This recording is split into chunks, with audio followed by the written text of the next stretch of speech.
Welcome to The Dating Lab, the podcast that makes midlife dating simpler, saner, and maybe, hopefully, a little less overwhelming. I'm your host, Alyssa Dineen, and each week we'll break down one real dating challenge that adults 45 plus face today. From confusing apps and unclear profiles to first date nerves and slow fade messages. And you'll walk away with at least one practical tool you can use immediately to date with more confidence, clarity, and momentum. Think of this as your bi-weekly place to experiment, learn something new, and hopefully try something new without the pressure. Hey everybody, welcome back to the Dating Lab. Thank you for being here, and I'm sure today's guest is going to be a delight for all of you because I think most of you know her and love her like I do. It's Dr. Jennie Young. She was my very first guest on this podcast about a year ago, and I've been lucky enough to call her a friend ever since. And for those of you who don't know her, she is the professor of writing and rhetoric at the University of Wisconsin-Green Bay, and she created the Burned Haystack dating method, and she's the author of Burn the Haystack, which you should all read. It is, if you haven't read it yet, it is a definite must-buy for anyone, for not just dating. It's for real all areas of your life. So I highly recommend it. And I was honored to be able to moderate the very first Zoom conversation she had around the book just before her publication. And we got to talk to her community, and that was really exciting. And she has spent her career studying how language hides things. And she turned that into a method that's helped women all over the world stop wasting time on the wrong people. She's back today to dig into the book and her method, of course. And we get into it, we really deep dive into what the ick really means. And I think you'll really get something out of this conversation. I learned a lot, and I think you will too. And we talk about a lot of other things too, and including her relationship that she's in. She met her partner online as well. So I think you'll really enjoy this conversation with Jennie. Hi, Jennie. Hi, how are you? Good to I'm see you. good. Good to see you. I'm so happy to have you back. And Jennie was my very first guest on the Dating Lab a year ago, actually. It was almost Is that what it was? Okay. Yeah.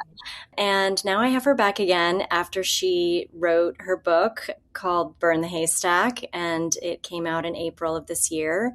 And I'm excited to talk about that, but also we've got a lot of other great topics that we're going to cover. So welcome back. And to start, I loved obviously reading your book, and it's such a great tool for all women who are dating. And I feel like, I mean, for decades to come, it's going to be a great reference tool for women dating.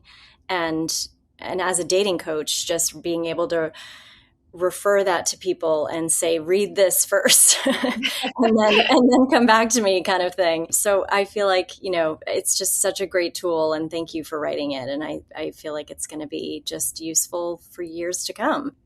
Things are going to shift with technology and how people meet, but the rhetorical patterns, which are kind of the heart of the book, those do not seem to change, because we've identified them in everything from 18th, 19th century literature to 80s rom-coms to today. Toxicity doesn't seem to change that much over time. Yes, actually. And when you mentioned 80s rom-coms, it reminded me that I recently came across this account that calls out all these songs from the 80s. Oh, I think I know. The woman singing in her car. No, it's actually men acting out these music videos from back then, and at the end they all get arrested because it's so blatantly inappropriate. Like they're talking about underage girls, and I'll actually send it to you because it's really they make fun of it. But I mean, it's wild when you listen to these lyrics now, and I mean, honestly, so many of the songs reference underage girls. And yes. Constantly. It's amazing what we didn't question in the 80s, all over the place, right? Completely. Yes. And people were letting Michael Jackson take their preschoolers on vacation. I mean, and we were all like, oh, that's cute. So cute. That's so cute. It's outrageous. I mean, outrageous. yeah.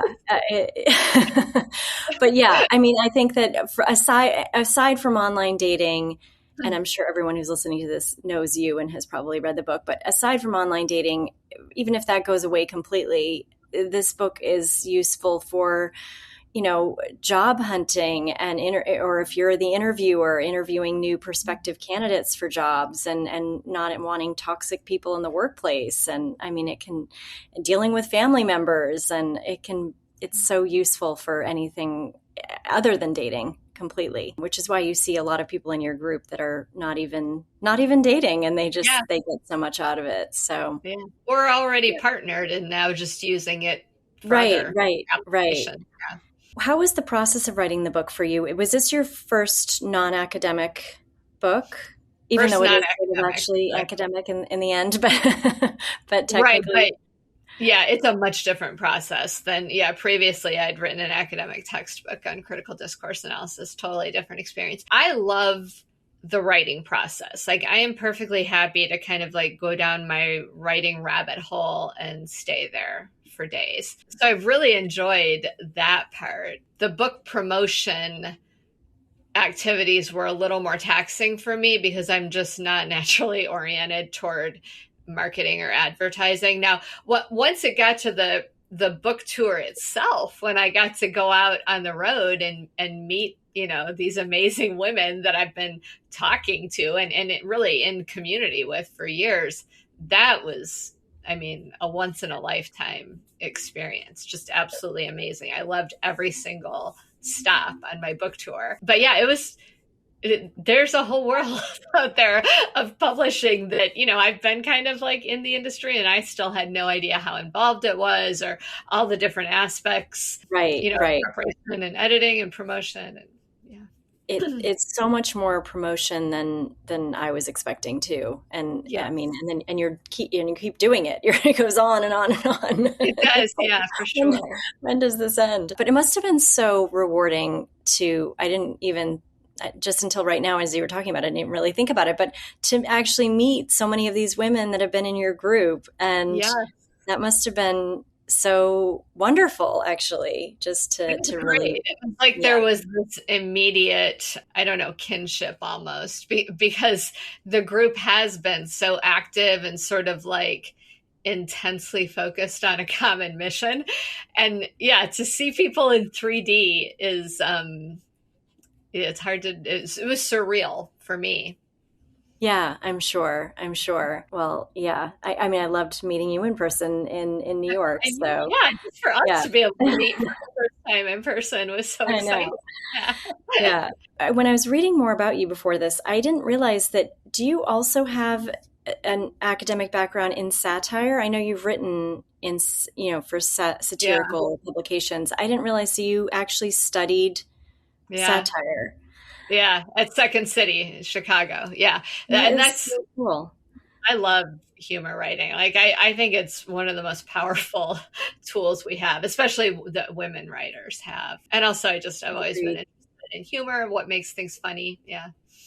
Yeah, and I feel like that really, I mean, that just made your book so much more fun to read. It was like interesting, of course, and educational, but then also, very funny. And it also was nice because it offset some of the more heavy topics. And it was, it made it more enjoyable and not just, kind of, it can also be like a very heavy topic to read about. So it was nice that you tied in. I think there's the two huge benefits of recruiting humor in the dating process is number one, just survival, right? It's so depressing and frustrating and demoralizing at times. So humor helps. Yeah. Humor's very bonding, right? Like has been for the group. But the other real benefit, specifically of satire, is that satire is a political tool. And the most egregious problems we're seeing in the dating sphere right now are rooted in toxic patriarchy and misogynistic structures. And I personally think we need to mock that more. I think that part of its power is that we're taking it more seriously than we should be. And I don't mean like we should be every bit as angry about it as we are and like attack it on all fronts. But one of those fronts should be to call out how ridiculous it is. And that's where satire gets super useful. Right. And you do it so well. I mean, I feel like it really does explain the issues and explain the, what to look for and the red flags, but in such a funny way. It's like, thank you. And you really do have to laugh. I mean, some of it is so absurd. Moving on to, I just want to hear a little, I think a lot of people would love to hear about your own personal dating story, which I know for a while you took a break from dating altogether. And I'm sure it was I can't even imagine even how you got yourself to get back into it.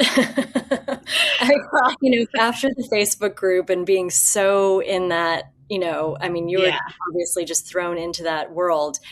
And how did you get yourself to get back into it, actually? It was pure professional obligation. Like, I was not like, yes, I'm ready to meet someone and I'm optimistic about love. I was not. I mean, and any woman on the app knows how quickly you can get jaded. I've been immersed in it. Not only the stuff that I encountered, but what hundreds of thousands of other women are encountering. So I'm super jaded, very hopeless about that. Right. But I did feel like kind of a hypocrite because I was giving all this, dating advice while not having any skin in the game. And I had kind of, sort of joked around with women in the community. Like, I just got to finish writing the book. As soon as I finish writing the book, I'll give it a shot.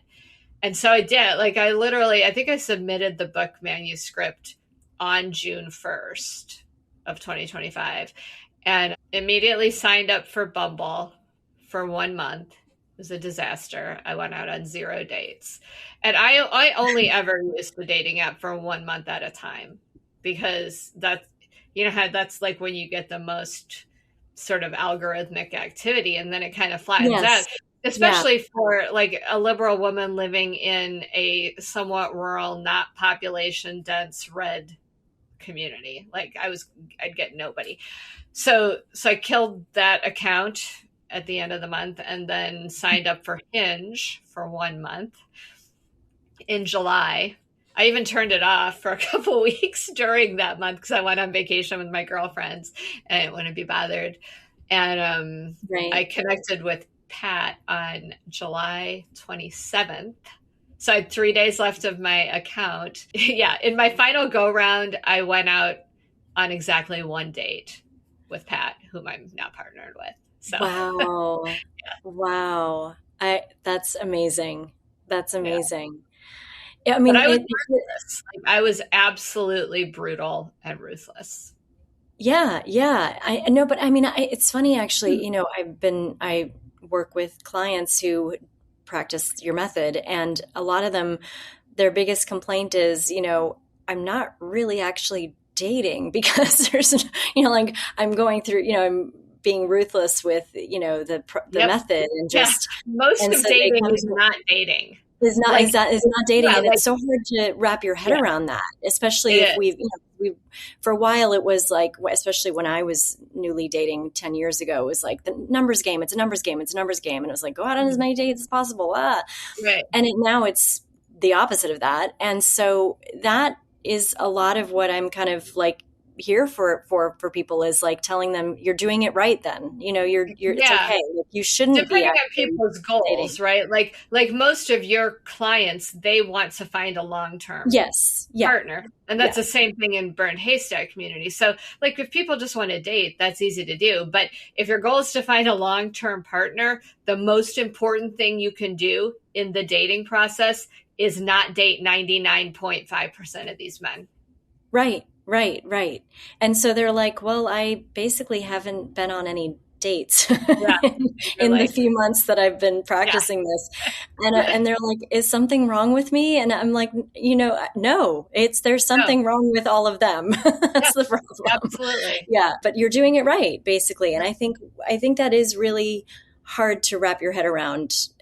It's you have to practice and understand that it has nothing to do with you. And I think, a couple of women, it's like they're questioning like, oh, am I maybe not I'm getting too old and that's why I'm not going out with anyone. And it's like, no, it's because you're blocking all the people that are toxic and you're going to have a smaller pool. And that's just the way it is. So, okay. So you went out on one date in the couple of months that you were dating and it was with Pat. And what was it about his profile? Obviously there was no red flags, no rhetorical patterns.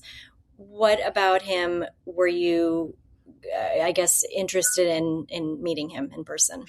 I mean, his profile would very much fall into how you describe your date vanilla sort of concept. And so I won't go into that because I know you've addressed it other places and are in multiple ways right now. I just posted the link for your course yesterday, which I know goes into date vanilla. Yeah.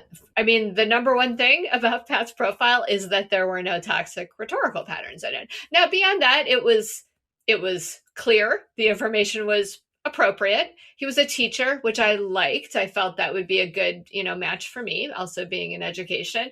He had a couple of pictures of his dogs, and I like pets. I like dogs and cats. He has 4 children. He had one picture that showed one of his daughters, but it was at her, she had just gotten her PhD. It was at her commencement, and they were hugging, but her face was turned away from the camera. Like you only saw his face. And I thought, well, that's appropriate, right? It's like, it tells me something about, like maybe a focus on education, but also like he's there celebrating with her, but he's protecting her anonymity. So I liked that. Yeah, there was just nothing wrong with it. Like the bottom line is there was nothing wrong with his profile, which, that's a low bar. That's where we're at, right? Right. But as soon as we started messaging, like he was very good in messaging, interesting to talk to, it didn't feel performative. He wasn't like peppering me with puns and ridiculous jokes like a lot of men do. He wasn't sending me selfies. I hate that. Men, your clients say, like men they don't know are kind of like, like going to Target. Okay. Like that is to me the weirdest thing to do. I mean, not the weirdest. I've seen far weirder things, but a lot, I guess weirdest in that I'm shocked at the percentage of middle-aged men who are sending women they haven't met random selfies of their day. It's bizarre to me. So he wasn't doing any of that annoying stuff. And other than that, he just seemed like like kind, respectful, intelligent person. It wasn't like I thought, like, this is it. I feel the chemistry. There was none of that. He seemed like a nice, normal person who, like, knew how to act right. And I think timing is super important. He wasn't, like, peppering me with texts all day or responding within 30 seconds to my texts, but he also wasn't going 10 hours. It was like a comfortable, normal, like texting pace that I would sort of expect with my girlfriends, something normal. Right. Yeah. Exactly. And I'm glad you just said that because that's part of, my date vanilla framework is about looking at it as how you would nurture a friendship. Yeah. And how you would be getting to know a friend. It's not like you meet someone and you're like, oh my God, we're going to be best friends. It's going to be amazing. Right. And it takes no other friends forever. Yeah. Yes, exactly. So it's like looking, and also how I describe to when you're dating someone new and there isn't chemistry yet, you should be interested enough in the person as you would be looking forward to seeing a friend. On Saturday night for dinner, I'm seeing a friend. I'm looking forward to seeing her, and that's good. And that's a great thing. Right. You shouldn't be dreading it. It shouldn't be it's going to be boring. It should be something you're looking forward to, but maybe it's not, the fireworks aren't there yet. Mm-hmm. So one thing I found really useful, and I did this with myself, and I've talked about this quite a bit in the online communities. If you're on the fence about someone, so say you've met him, whatever, once, twice, 3 times, and you're like, I'm just not sure, like kind of neutral. Ask yourself, if someone told you right now, you can never see this person again in your life, do you feel A, completely neutral, like that's fine, B, relieved, and I've definitely felt that way before, or C, even slightly disappointed? It doesn't have to be like I would be devastated, but just a little disappointed. And so I asked myself that early on after, I don't know, the first date or two. And I thought, I don't really have any idea where this is going or if there's any future, but I would be disappointed if I knew I didn't get to go out with him again. And that Right, was right. the sign that I needed to, like, keep exploring. I love that. That is such a good. Did you came up with that Yeah. yourself, or you Yeah, read that? that was something I used with myself, and then I started sharing it with other women because I thought Yeah, it's like a really clear, easy way to get some information it's about such a yourself good. to Yes, yourself. yeah, Yeah, exactly. That's such a good gauge. I never thought about it that way. But also, I personally feel, and tell me what you think. I think if it's neutral, even that go out again, and then test yourself again. Do you know what I mean? Like could be. this is Yeah, the and chances are, I bet you won't be neutral after that next date, right? yeah, then you'll maybe Yeah, know one way or the other. right, And that's what I try to teach too, is that going out on that next date, it's giving you information one way or the other. You know what I right. mean? It's not, Hmm. and I think a lot of women feel bad about like leading someone on that they're not, maybe there's no chemistry with yet. And Right, how I explain it is, no, you're getting to know them better. You don't know yet. So you're not right, leading anyone on by getting to know them better. You're doing both of you a disservice if you don't get to know right. them better. For sure. So Yeah. yeah, I think that anyway, I think that's a great gauge. Like, would I be disappointed? And me, I'm thinking back to when because with Yoav, it took 4 dates before there was Mhm. chemistry. And I would have been disappointed, I think, if we hadn't gone out on date 2 or 3. Yeah. I Right. would have been disappointed if I hadn't heard from him again or something. Hmm. So, for me, it was like I thought of him like I would really like to be friends with this person, even if Hmm. it doesn't Yeah. turn into anything. And Right. that tells you a lot too. A Yeah. lot. Yeah. And at this age, like no one needs any new friends, really, for the most Especially part. men. Nobody Yeah. needs any new men Yeah. friends. Right, right. It's like unless you're moving to a new area, you probably have Right. the ones that you want to have. So Yeah. that meant a lot to me. That meant something. And so I Yeah. think, when I have clients that kind of check in with me, like, you know, sometimes I've heard things like, well, there wasn't anything, he was really, really nice. We had a really nice time, but there was no chemistry. It's like, go out on date 2. That's all you need to know is Or no whether you immune. want to Yeah. spend 2 more hours with this person. So, okay. So you went out on date 2 and 3 and were still feeling like interested, but there wasn't Yeah. chemistry yet. Is that Yeah. right? I would say, like, with each date, I felt a little more invested. I would say it was around date 5, maybe. Mm-hmm. Maybe Mm-hmm. even 6, where I thought, oh yeah, I think chemistry could develop here. I hadn't really focused on it too much prior to that because, like, I know that that's not an it. Like I'm shocked at how many people still argue about this. Like, I know right away, and like that is kind of I don't know what the right word is, but like if you're still saying that, you either haven't paid attention to all of social science or psychological research, or you think you're different than all other human beings.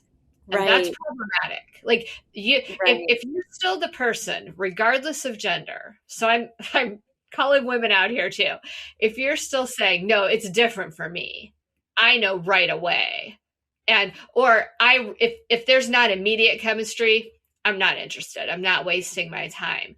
You are definitively choosing to ignore not only the work of the most respected experts in their academic disciplines, but also you're willing to ignore the self-reported narratives of hundreds of thousands of women. That's a Right. problem. Like, then Right. you need to do some internal work before you go back out on the dating market. Right.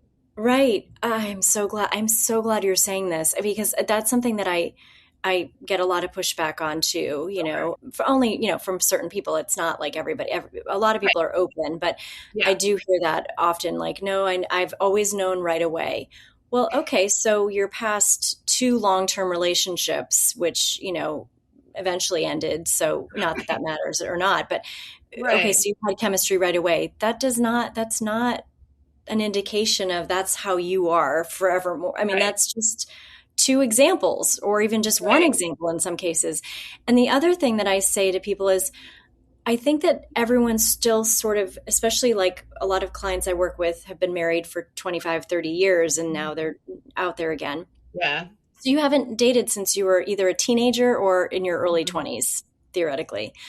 And it is different then. You do like meet someone and, there's major chemistry right away. I mean, that's just like, I think that's just hormones are different then, right? Yes, like there's literally biology. Right. This. And it's all new. And you know, in some cases it's like you've never been physical with someone before. So like it's, it's all very different than it is in your 50s and 60s when, you're looking for a deeper connection, and it shouldn't just be physical. And, anyway, I could go on and on about this topic. I think you could too. But the bottom line is that I think, generally speaking, I mean, I think there's such a small percentage of my client success stories where there was chemistry right away. I mean, it is a very small percentage. And it does happen. It's not like it never happens. It's not bad if it happens. Right. It's unusual. Yeah.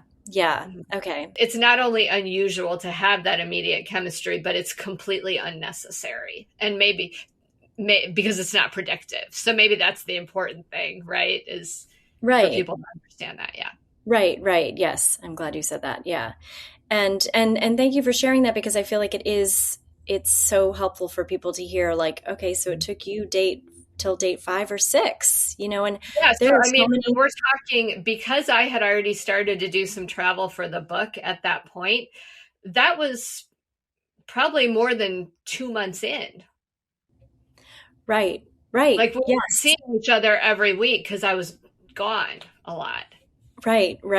Yeah, exactly. And which is, how a lot of people are at this age. You're busy, you have lives, kids and whatnot. And it's, you're not seeing each other every day. But I think it is, there's a lot of people that would have maybe on date 3 or 4 said, that I just am not feeling it, and then they potentially lose out on an amazing relationship. For sure. So I would have at a certain point, I would have done that. I would have been like 3 dates. It's not there. I'm out. Yeah. And even, I mean, for myself too, I look back and, I definitely, there were most people I would not have done that. I would not have gone out on that 4th date. And to this day, I mean, this is before I became a dating coach. So it wasn't like I was thinking in this way, but to this day, I think I'm so grateful and glad that I went out on that 4th date, and that's what I try to tell people is that you never know. As long as you're still enjoying yourself, there's still no red flags. You're not bored by the person. You're looking forward to seeing them. It doesn't need to be crazy fireworks. Well, again, thank you for sharing that. I think it's going to be helpful for people to hear that. So, okay. So the other big topic that we want to cover today, and Jennie and I discussed this a little bit beforehand, is the ick. And I admittedly have gotten this wrong a little bit myself, and as a dating coach, because I thought of it as being much more superficial things that basically, when I was hearing about it, it was through my daughters who are late teens, and my older daughter's 20. And I hear them talking about the ick. And then I've heard it on TikTok and Instagram. And also there was this TV show called Nobody Wants This. And they actually have a scene where he shows up to this dinner with her in wearing basketball shorts, and she gets the ick from that, and like tells her. That's a great example, right? Because that was I love that show, by the way, but that was a superficial concern, but they kind of addressed it. They handled it that way. Yeah. Right? Yes, they did. They totally handled it that way. Yeah. And she tells her sister, like, I'm done. I'm going to break up with him. and then, and that's how I had started thinking of it that way, like the way someone chooses their food, or maybe the way they laugh, or things like that, or maybe their posture, things that I felt like, okay, maybe that is unattractive in some way. And of course it's like valid. But some people use the ick as a way to just push someone away if they're, maybe commitment phobic, or they're, afraid of being vulnerable with someone, and it's an excuse to push them away. And that's sort of how I was thinking of the ick, different from the toxic red flags and things like that. But then I was reading a lot of what Jennie she was writing a lot about this recently. And if you follow her, you know what I'm talking about.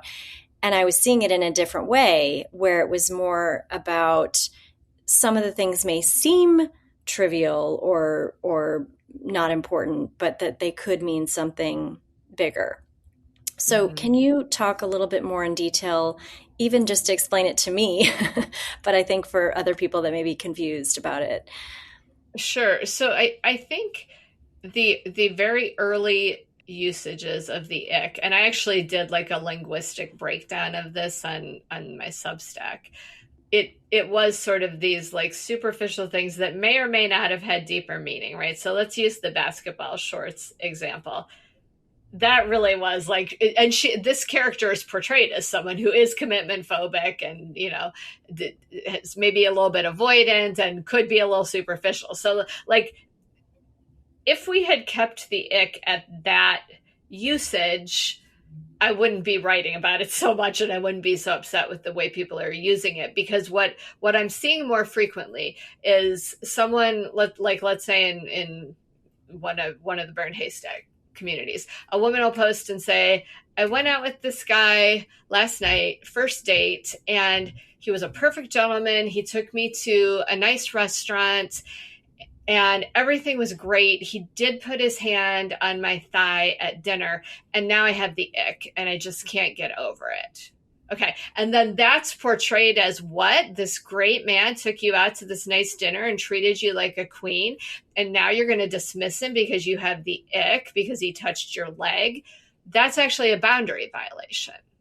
The reason they were strangers, right? He did not ask for consent. Her leg is not his property on date one without asking for consent. That's not how we do things anymore in contemporary, at least liberal, feminist, progressive dating culture. So he did violate her. And that's why she has the ick. And that's not trivial. Right. I would bet every dollar I have on the fact that that guy turns toxic down the line. And that ick is her instinct warning her about that. And the more examples I read, especially with, sort of like write-in columns, like, I know this is really trivial, but I just have the ick. And all these people like coming down hard on these women and blaming them for being too choosy and too superficial and everything else. I kept finding much deeper meanings. Like one that just pops into my mind, a woman had complained that her boyfriend would only wear Velcro shoes. Grown man. Nothing wrong with it. Like, able-bodied grown man could only wear Velcro shoes. And she's like, it just gives me the ick. Well, yes, because that's childish, right? Because this guy can't be bothered to tie his own shoes. Like, there are deeper connections there to be gleaned from that factor. It's not just her being superficial. Okay, yeah. Well, see, that example, I would have previously said, oh, that's not really a big deal. I mean, that's kind of superficial, but I hear what you're saying. Like, it could be perceived as like a childish, a quality to only have Velcro shoes. Well, and I'm assuming here's the thing. If there's different reasons people might wear Velcro shoes, right? Maybe he's just like a real type A personality. He's like, I don't want to waste time tying my shoes. I'm busy doing these more important things. The more she spoke, it was clear that this guy was childish in other ways. Like he had racked up credit card debt and he didn't know how to behave properly with her family. So the shoe thing, so it was just a representation of, it was one more. Yeah, it was a material rhetoric manifestation. Like, that's how I would put that, right? Right. But it was consistent with who he was, and it was part of a much larger, deeper ick.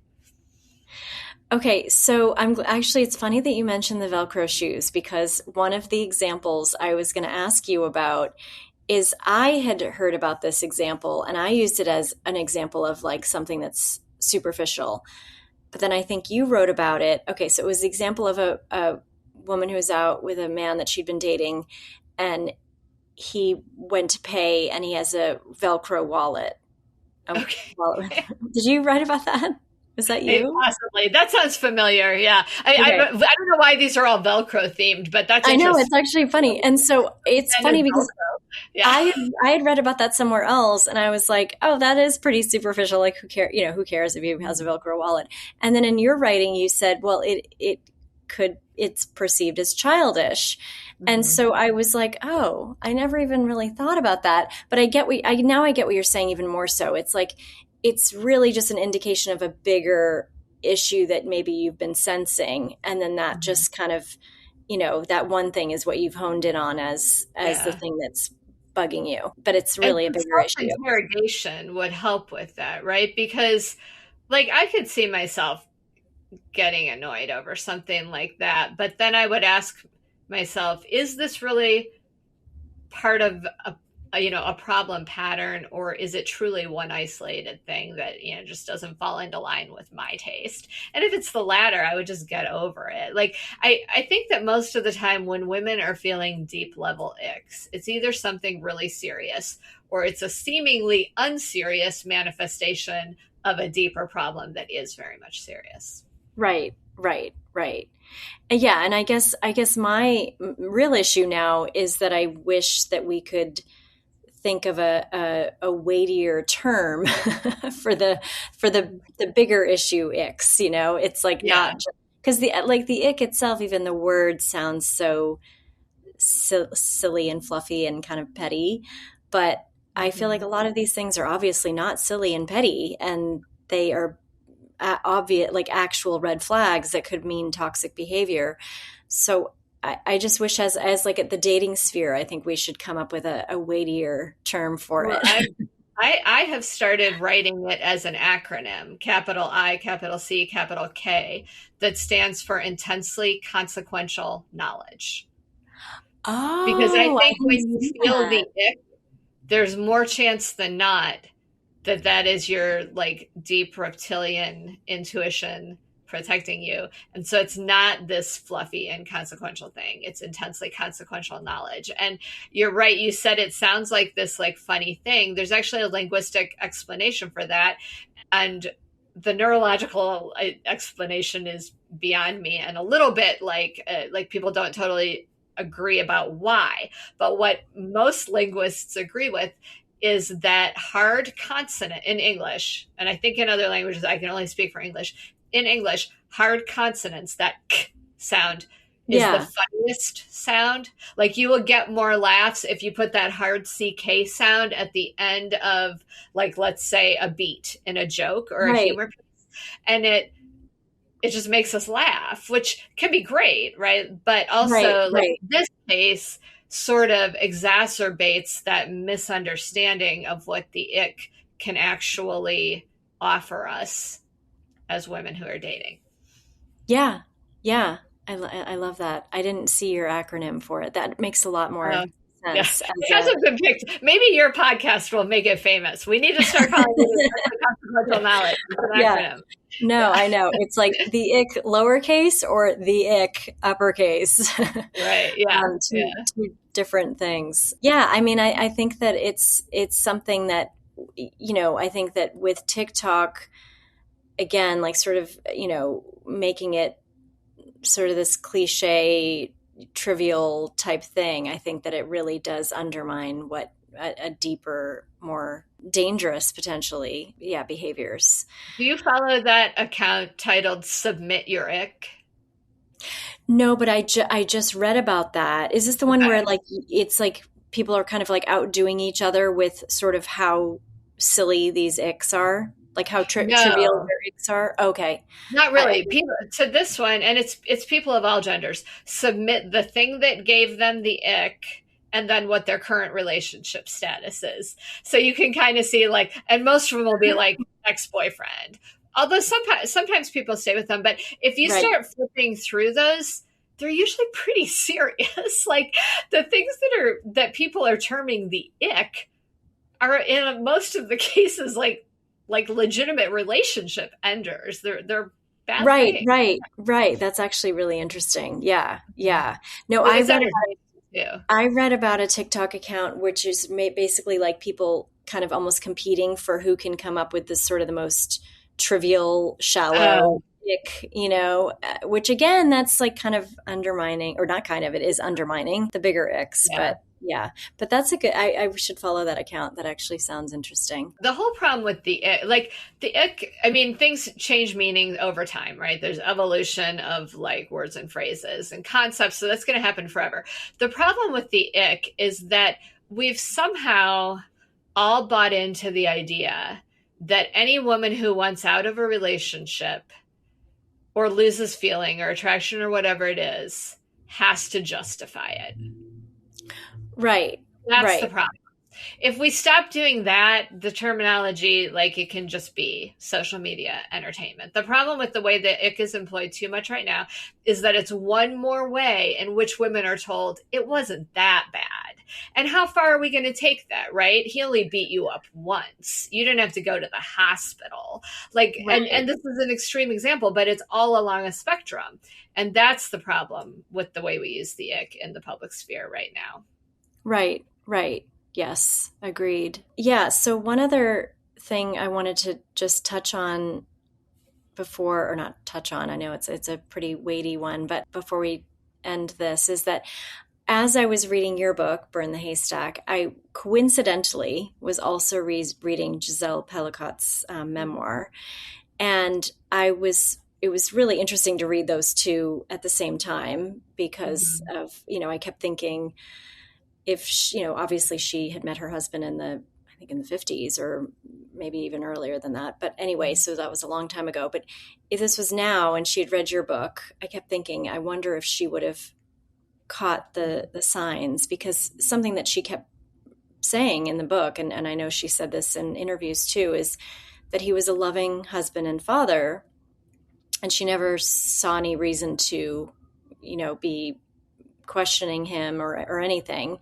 Mm-hmm. But then in the book, she does talk about things that now in hindsight, she sees, some controlling behaviors, some, odd behaviors, some things that, interpersonal relationships and things like that were red flags that she hadn't noticed. And I think a lot of that has to do with the time that, the era. Sure. Right. And, obviously, we're much more aware of these types of things and behaviors now. Part of what is, chilling in her account is that, it was a lot of what he did seemed normal for the time. Mm-hmm. And do you feel like with your method, do you think that some of it could still be overlooked and maybe it's a hindsight type of thing? Yeah. I mean, I think the vast majority of us, myself included, I mean, I wish I had read my book when I was a younger woman, right? Yes. Yeah. I mean, there was just, and wouldn't even have to be my book. I wish I had access to the discourses of social media that my students do. I've been asked, and this has been pointed out by members of the community before I really thought about it this way. But I remember the first time someone said, this method is more about protecting women from abuse than it is, helping find the one. And I completely agree with that. If you look at the statistics of, domestic abuse, sexual violence, these are not outlier experiences. These are things that have become normalized and naturalized, and that we've not, at least, women of my generation above, we weren't taught to watch out for these things. And most of the toxic rhetorical patterns identified in Burned Haystack are in some way rooted in identifying boundary violators. So if you look at what happened, in her story, it was the ultimate boundary violation that then became, systematic, and including all these other men and multiple times. And, we've seen this manifest in the stories about the online rape academy. Right now I'm reading Women Talking, which was also made into a movie. And it follows do you know what I'm talking about? I've heard about that. Yeah, I haven't read it. Yeah. I mean, this was a program of systemic rape that had been instituted in a separatist Mennonite colony. Right. People without access to social media or even television. And it was happening there, where women and girls were being drugged and attacked in their sleep using Right. an anesthesia for farm animals, and how they fought it. Like, this is very unfortunately not an isolated experience in human history, but also in contemporary society. And so Right. learning to identify boundary violation, and more ideally the indicators that boundaries are going to be violated before it actually happens, is the best thing we can teach girls and women who are dating men, who are dating anybody, but mostly men. Like, Yes. I mean, that's where the problems are. Right. Yeah. No, that's, well said. Yeah. No, I when I was also reading the two books at the same time, the news came out about the Rape Academy, and it really sent me into a kind of a dark place, especially as a dating coach. I felt like, how can I be promoting dating men right now? And that was really a challenging month, I would say, where I was really having a hard time putting any content out in any real way, because it felt, I was forcing it and it felt fake. So that was really upsetting. And I felt like it was mostly upsetting that, you're reading Gisèle's book and you're thinking, God, this is such a crazy story. It's such a crazy story. And then you realize that is not a one-off thing. Right. That was not a one-off thing. Not to mention that the 90 men who participated in her story, I mean, it's unbelievable. But then to find out about this website, and what's really shocking is how few people really know about the academy, which I'm really surprised at. I've mentioned it to many people who had no idea what I was talking about, and then were shocked, and of course then Googled it and saw, but it's really has not gotten the press that it needs, and there's a reason for that. But I mean, I hope that everyone reading your book can hopefully avoid getting into relationships with those people, because those were people that were in marriages and real relationships. It wasn't the Rape Academy is not about a stranger. It's about the woman who's in your own home. And that's, statistically who's most dangerous, we know. And I think, to go back to what you're saying about feeling guilty about encouraging dating men, with, in the age of the online Rape Academy, I think what you and I are doing more than encouraging women to date men is encouraging women not to date men.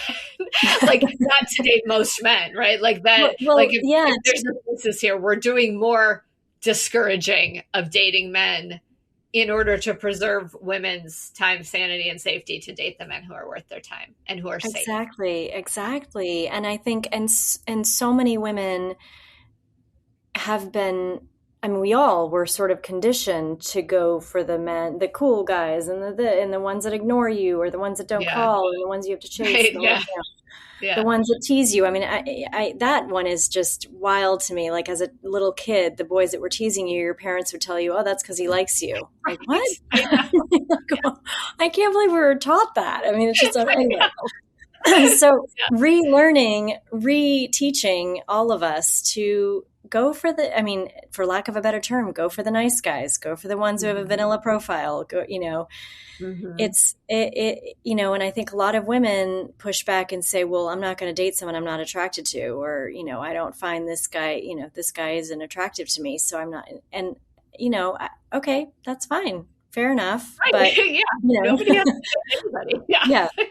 Yeah, that's fine. But my whole thing is giving men the opportunity to show you who they are, and sometimes you'll be surprised at how interesting and fun they are. They might seem shy or boring or something on their profile, but you get to know them, and you might see a whole other side of their personality. The unfortunate reality, I mean, it's not a bad thing, but it makes things difficult early on. Men will show the bad stuff pretty quickly, right? So it's kind of easy to rule them out. It takes longer to see the good things about someone. It just does. Because the ability to engage in a healthy, like, pro-social way is by definition a sustained sort of like way of being. Like you just can't see that in 3 dates. It takes longer. Right. Yes. Mm-hmm. I think we can end there. No, but truly, I feel like that's a great ending message. Is it sometimes takes a while to get to know the real person, Right. Especially if they're not showy and performative and, you're practiced at being chosen. You're a real person, and it sometimes takes a while to get to know them. For sure. So anyway, we'll end on that. Thank you so much for taking the time to do this. I know we went a little over time too, so thank you. Great conversation as usual. We could always talk forever, can't we? I know, truly. We need to do like a special 2-hour episode where we just chit chat. Right. People will just have to know going in, this might go off track. Settle in. Exactly. Yeah. Okay. Well, thank you so much. So great to have you here. No, thank you for having me on again. It was great as always. Thanks for listening to The Dating Lab. If today's episode gave you something to think about, make sure you're subscribed so you don't miss the next one. And if you want more dating guidance, you can find me on Instagram or at stylemyprofile.nyc.com. Until next time, remember, dating is a process, not a verdict. You're doing better than you think.